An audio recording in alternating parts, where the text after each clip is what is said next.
opet ću doći. Da li ste vi nekoga izgubili? Koliko znače ove reči, opet ću doći? Šta je sa onima koji su izgubili suprugu ili supruga? Isus kaže, opet ću doći.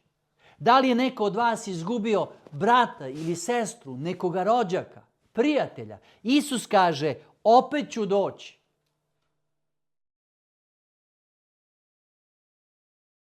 Dragi moji, ja jedva čekam da Isus dođe zbog ovoga groba. Imao je samo 21 godinu kada smo ga izgubili. Ali mi smo dali da se napišu reči naše vere. Duša nam neprestano plače, ali znamo da nisi izgubljen za uvek, jer Gospod ima posljednju reč. Željno iščekujemo ponovni susret sa tobom. 16 godina je već kako nije sa nama. Dragi moji, to nije lažno obećanje.